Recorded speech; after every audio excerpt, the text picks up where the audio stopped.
tous et bienvenue dans cette nouvelle vidéo de présentation d'uniforme. Aujourd'hui je vais vous présenter l'uniforme des Rangers, à savoir le 2e bataillon, qui a entre autres débarqué sur Omaha Beach et la Pointe du Hoc.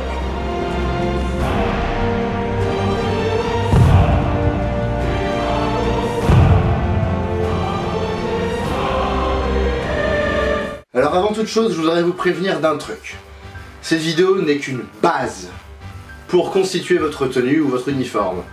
Donc c'est une invitation en fait à ce que vous alliez vous renseigner de votre côté, chercher de la doc sur internet, dans des bouquins, dans des magazines, donc à chercher par vous-même, ce qui est le plus important dans une tenue. C'est pas en me posant des questions à moi que vous allez apprendre en fait. Et donc j'aborderai dans cette vidéo l'uniforme des Rangers de manière superficielle. Je prendrai uniquement les éléments que je porte, ce qui évitera de voir une vidéo qui durera 2 heures. Après vous pourrez facilement me contredire avec des photos d'époque, des témoignages, blabla, avec plein de choses. Non, après, avec des photos, on peut tout dire, on peut rien dire également. Qui dit qu'un élément n'a pas existé? Parce qu'il n'y a pas de photo, parce que à ce moment-là, tout le monde n'avait pas un smartphone sur soi. Enfin bref, c'est pas parce qu'il n'y a pas de photo que ça n'a pas existé, et c'est pas parce qu'il y a une photo que ça a été réglementaire. Donc voilà, à partir de ces éléments, on peut faire n'importe quoi dans tous les sens. Donc, ce que je dis est une base, uniquement. Vous pourrez retrouver dans la description un menu avec le minutage de chaque élément de la tenue, ce qui constituera en fait une kit list pour pouvoir vous constituer cette tenue. Bon, ceci dit, regardez quand même la vidéo. Après, si vous vous gourrez dans ce que vous achetez, c'est pas ma faute.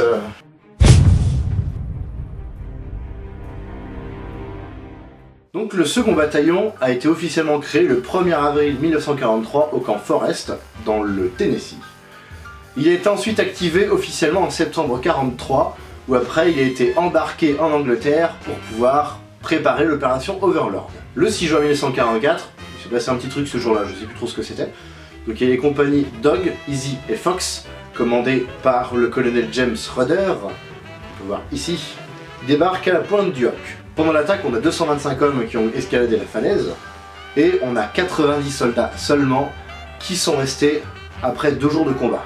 Les autres sont morts. Les compagnies Able, Baker et Charlie ont débarqué avec le 5e bataillon de Rangers, aux côtés de la 1re et 29e division d'infanterie, sur les plages de Omaha Beach, où ils ont subi de lourdes pertes dès le premier jour. C'est d'ailleurs sur ces compagnies qu'est basé le film Il faut sauver le soldat Ryan de Spielberg. Après la Pointe du Hoc et Omaha, le 2e bataillon de Rangers a été jusqu'à Valogne, où ils ont escorté ensuite des prisonniers allemands jusqu'à Utah Beach. Ensuite ils ont été déplacés dans l'ouest du Cotentin, où ils y sont restés pendant 1 mois, puisque le front normand n'évoluait pas. Après la percée d'Avranches, ils prirent la route de la Bretagne vers la mi-août. Ils y combattront jusqu'au 18 décembre et participeront à la libération de Brest. Après la Bretagne, les Rangers prirent part à la dure et longue bataille de la forêt de Urgen, en Allemagne près de la frontière belge. Et donc ceci du 19 septembre au 3 novembre 1944. Après cette bataille, ils ont participé également à la guerre d'hiver à partir du 11 décembre et ça jusqu'au 4 février, lors de la contre-offensive dans les Ardennes. Ils ont ensuite atteint la Ruhr, donc tout un bassin industriel en Allemagne, ils ont franchi le Rhin et ils ont fini la guerre en Tchécoslovaquie. Vous pourrez retrouver le lien complet de l'historique dans la description.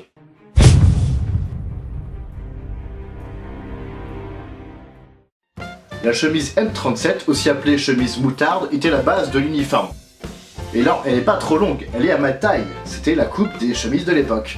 On peut également rajouter le pantalon moutarde, M37 également, pour faire l'ensemble. Par-dessus le pantalon moutarde, nous avons le pantalon HBT, qui était traité anti-gaz, et qui était utilisé comme en fait pantalon de treillis, parce que facile à laver, car très peu épais. Ensuite, nous avons les guêtres M1938, et les brodequins, soit en cuir lisse, soit en cuir retourné, ce qui était très souvent le cas, ou alors les bottes de saut corporant, puisqu'ils étaient aussi destinés aux unités d'élite, ce qui était le cas pour les Rangers. Petit pense-bête, quand vous mettez vos guêtres, vous enfourchez votre bécane. Boucle extérieure, crochet arrière, négligence évitée. Ça vous évitera de les mettre à l'envers et de vous en rendre compte à la fin, parce que c'est très chiant à mettre. La veste M41, c'est la veste de référence du soldat US. Donc elle a 2 poches obliques, et 5 boutons, une fermeture éclair. On peut noter un brassard anti-gaz fait maison, c'est pour ça qu'il ressemble pas à grand chose. Mais ceci dit, ça ressemblait à peu près à ça. Cette veste a l'insigne des Rangers cousu à 1,27 cm de la couture.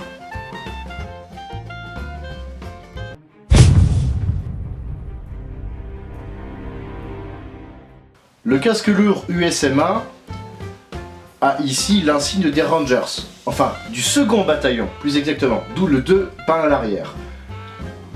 En fait, un casque est composé de deux parties, un casque lourd et un sous-casque, aussi appelé liner.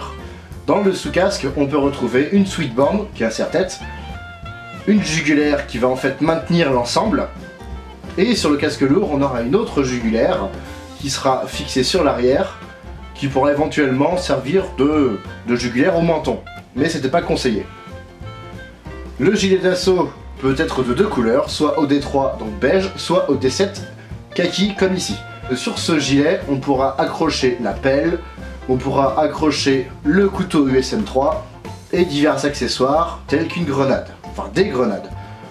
Le système de fixation se fait par des sangles rapides qui fonctionnent comme ceci. Et dans ses poches, on pourra mettre des grenades. A savoir que ce gilet n'a pas été beaucoup utilisé parce que considéré comme peu pratique. C'est l'ancêtre du gilet tactique en fait.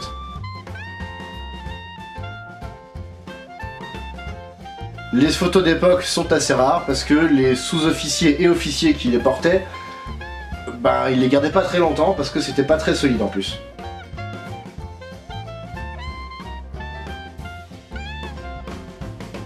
Il est possible de régler l'ouverture du gilet en fonction de votre morphologie grâce aux sangles. Situées à l'avant, il y en a deux, encore une fois avec détachement rapide. On a des poches sur l'avant, 4 à l'avant qui se ferment, 2 qui ne se ferment pas, donc on pourra ici mettre une grenade par exemple.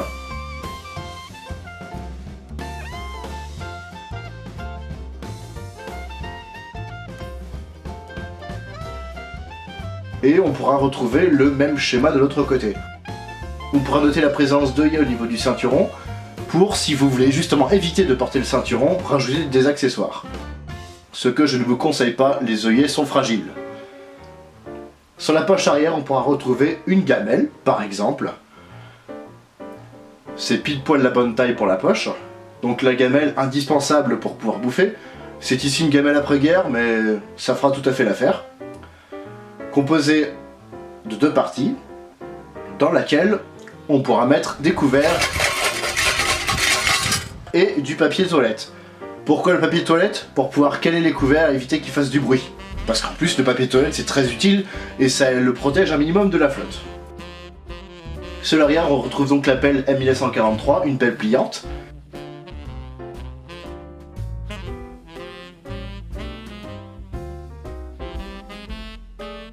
Ainsi que un couteau USM3 muni de son fourreau USM8. C'est ici un couteau USM3 original de la marque Utica.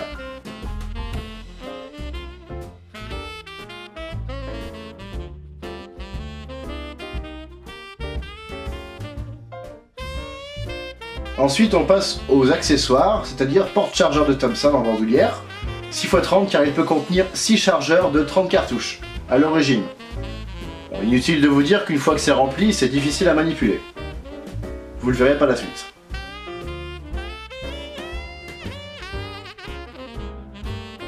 Je vous conseille de mettre d'abord le porte-chargeur, puis la musette GP pour General Purpose. En gros, on met tout dedans. Là, en l'occurrence, j'ai choisi de ne pas me la faire réaliste. C'est pour de l'airsoft par exemple, donc on va pouvoir retrouver une bouteille de gaz qui sera bien protégée, c'est la bonne taille. On pourra également trouver des billes, pourquoi pas. Vous pourrez mettre de la bouffe aussi, rien n'empêche de mettre vraiment ce que vous voulez, des lunettes de protection, un bébé loader comme ici, et on pourra noter qu'il y a une poche spéciale pour mettre la bouteille de gaz. Ah, ils avaient tout prévu à l'époque. Enfin non, c'est une poche, c'est pas prêt pour ça, mais c'est très bien, ça passe dedans.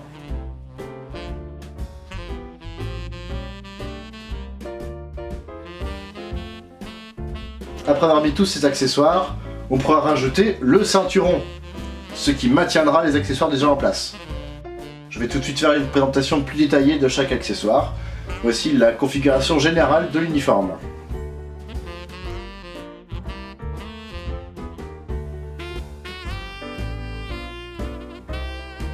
Avec le porte-chargeur de Colt, le First Aid Push, le holster de Colt, le ceinturon M1936, que je vous conseille de prendre en original, les copies sont merdiques. Un porte-chargeur de Thompson 5x20, aïe! Oui, 5x20, encore une fois, 5 chargeurs x 20 cartouches, pour la capacité originale. La gourde dans sa housse, très importante, que je vous conseille de prendre en original, pour la gourde en elle-même, la gourde ainsi que son quart, bien entendu, c'est mieux. La housse, par contre, je vous conseille de la prendre en copie, parce que les housses sont peut-être un petit peu plus fragiles, et surtout en copie, bah, si vous l'abîmez, c'est pas grave. Mais les copies de gourdes sont de très mauvaise qualité. Vous allez les endommager en utilisant les boutons pression. On peut voir que le quart peut se fixer et qu'il y a un sens pour introduire la gourde dans le quart. Tout comme il y a un sens pour rentrer ensuite la gourde dans l'étui.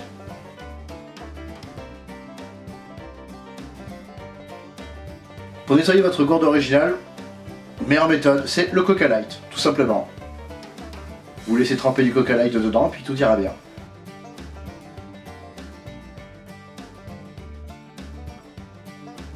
Le push porte-chargeur de Colt permet de rentrer 2 chargeurs, ou un chargeur et puis des sparklets. Par contre, toutes les marques ne peuvent pas contenir des chargeurs d'airsoft. Donc faites attention, des fois ça rentre pas. Le First Aid Kit, ici avec un bout de papier qui sert à rien, pollution. C'est ici un original, pas besoin de l'ouvrir, c'est vraiment juste pour faire joli. Et l'étui de Colt 1911. Ici Colt 1911 KWC, vous pourrez retrouver le lien de la revue dans la description.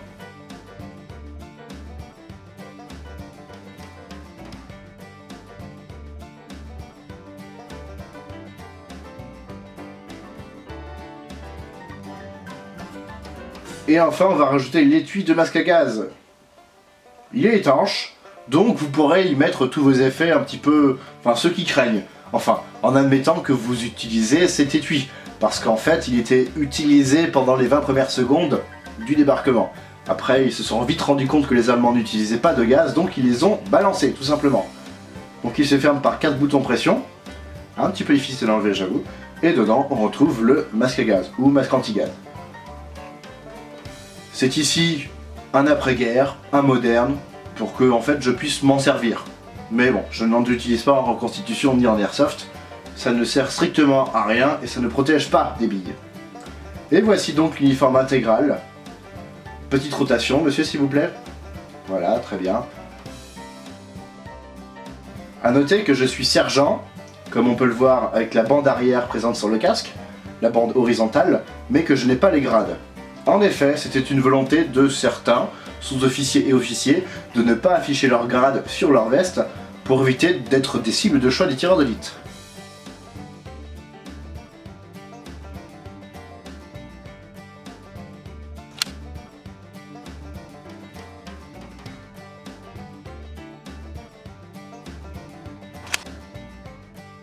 Et comme on peut le voir, je galère comme un malade pour rentrer le chargeur, puisque en fait la place est presque déjà entièrement prise.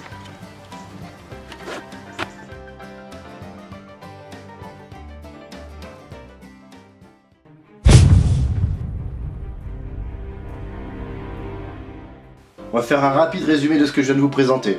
Le pantalon HBT, tenue de treillis de base, facile à laver, avec une ceinture US. On a 2 poches sur les côtés, très grandes. Ensuite, brodequin et les guêtres. Ici, brodequin en cuir lisse. Pourquoi lisse? Parce qu'au moment où je les ai achetés, il n'y avait que ça dans le magasin. C'est plutôt en cuir retourné qu'on aura. Et les guêtres qui viennent se placer par-dessus. Ensuite, la chemise M37, dite chemise moutarde, qui a 2 poches sur la poitrine.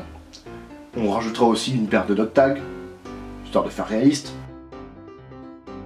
Le casque qui est en dessous, le casque M1. Ensuite, la veste M41 avec son insigne Rangers et 100 grades.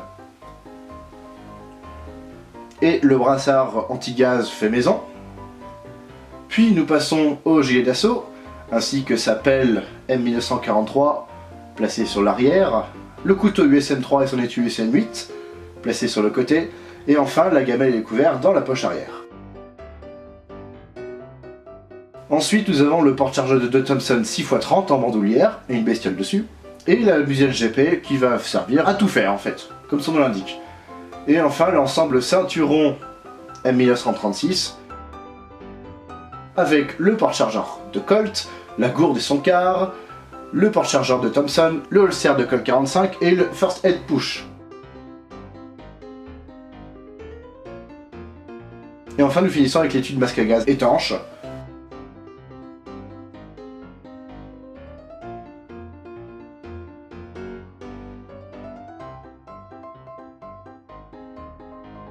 Et la fameuse Thompson M1A1 King Arms. Vous pouvez retrouver à nouveau le lien de la review dans la description.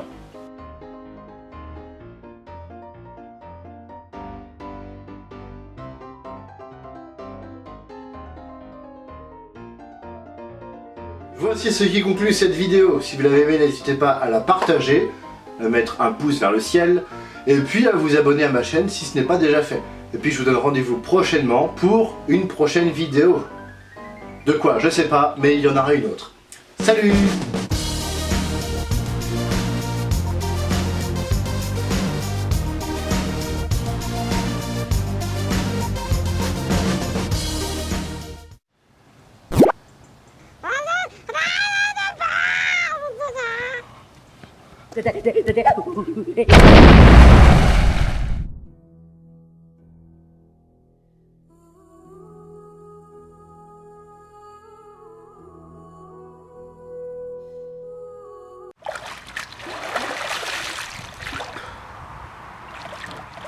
À la prochaine!